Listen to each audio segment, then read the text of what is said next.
Who is Sasha, really? Is she just a bully? Is she a misguided person who is still trying to figure herself out?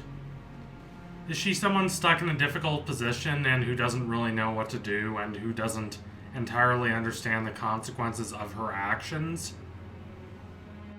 Of our main trio, Sasha has received by far the least screen time in Season 2. Which is really saying something considering Marcy wasn't even introduced until a third of the way through the season. It does seem like she's been doing a lot of thinking during the time she's been off screen, but it's good to have her back. Of the main trio, or really of all the characters in Amphibia, she is by far my favorite. As I explained in one of my previous videos on Sasha, she's a lot more than the mean girl of Amphibia. She appears to fit into that archetype, but she's a lot more than that. She really does care for people. She wants to help them, and she wants what's best for them. She can inspire people, and there are times when she can be so sweet and empathetic. But of course, none of this negates how she can be cruel at times, and certainly manipulative. As I said during my video on the Second Temple, she is remarkably similar to Marcy in a lot of respects, surprisingly so. They can both focus so intently on a single idea, a single goal, a single project, that they can utterly neglect the people around them and fail to consider what those people actually want and need. The difference is that Marcy withdraws into herself. She isolates herself entirely from other people. She becomes too focused on herself, which is not really the case with Sasha. She is a social person. She likes the company of other people, and she knows how to get other people to like her company too, at least temporarily. At her best, she's an effective and charismatic leader. I love how in Barrow's Warhammer we see how she manages to rally the toads around her and convince her that yes, it is possible to make a new world order and overthrow the newts. Now, of course, we can tell she's still a young teenage girl, just as her vision of rebellion is mostly playing games, skipping class, and engaging in petty vandalism. Her vision of leadership and rallying a group of people around her involves all sorts of pageantry that reminds me of a school assembly, and also a bunch of t-shirts given out to all the toads like you're at a sports game. It's all a little bit silly, I will admit, but that doesn't mean it's not important or that I don't buy how successful she is at convincing these people to join her. She's very engaging. And a large part of that is that she's very committed to her ideals. I can't imagine Anne or Marcy pulling something like this off. And I certainly can't imagine them flipping a switch in half a second when the toads try to arrest her and defeating them while still retaining her composure and asserting her offer once again that the toads should rally around her. That's very much a Sasha thing. She's powered by passion and desire. She's a goal-driven individual, but not in the sense that she cuts herself off from other people. I can very easily imagine her being successful as an adult in the human world. However, although she does care for people, and though she does want to help them, she often ignores their actual wants and needs in favor of what she believes to be their wants and needs. Think back to the flashbacks in Reunion, when we see her convince Anne to not return home to her mother and instead go and steal the music box. we see it as Sasha being manipulative, but Sasha does not see it like this at all. She genuinely believes that she's acting on Anne's behalf, giving Anne the happiness Anne is too scared and too timid to take for herself. The situation with Percy and Braddock in Barrow's Warhammer is quite similar.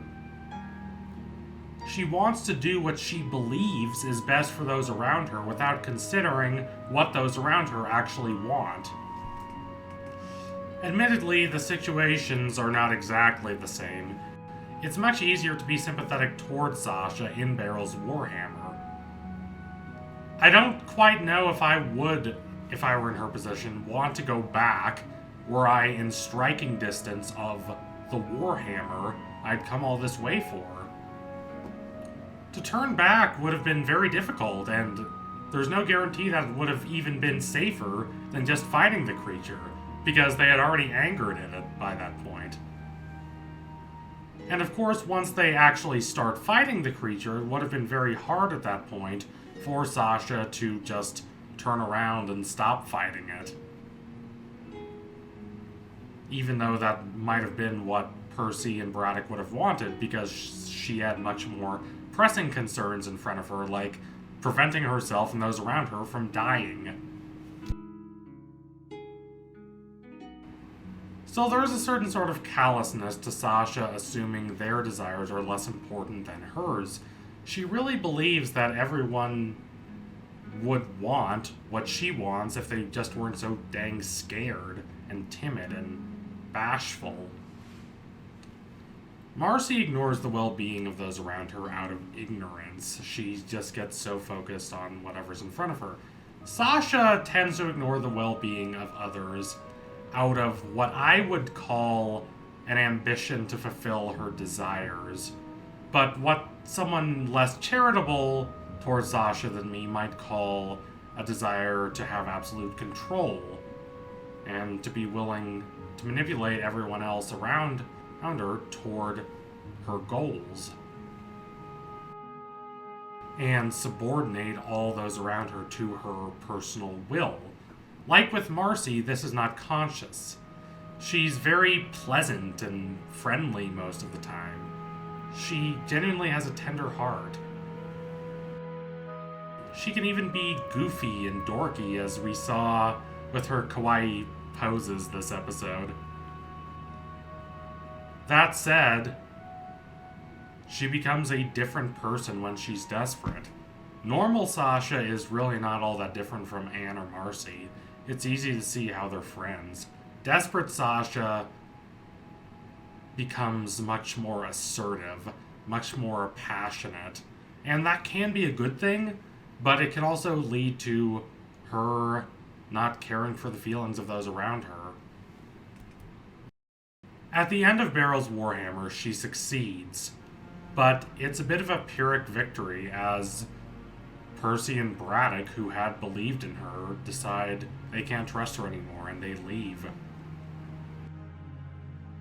The show encourages us to contemplate the similarities between this moment in which the Toads leave Sasha and Anne deciding she can't trust Sasha anymore at the end of season 1. What's more important than this, however, is that the show implies that Sasha herself also draws these conclusions. She ends this episode feeling hurt and feeling betrayed, even though she's won the greatest victory perhaps in her entire life. Now, while I don't want to deny the closeness of her bonds with Braddock and Percy, she was not so close to them that their decision to leave her would by itself be enough to make her so furious and bitter.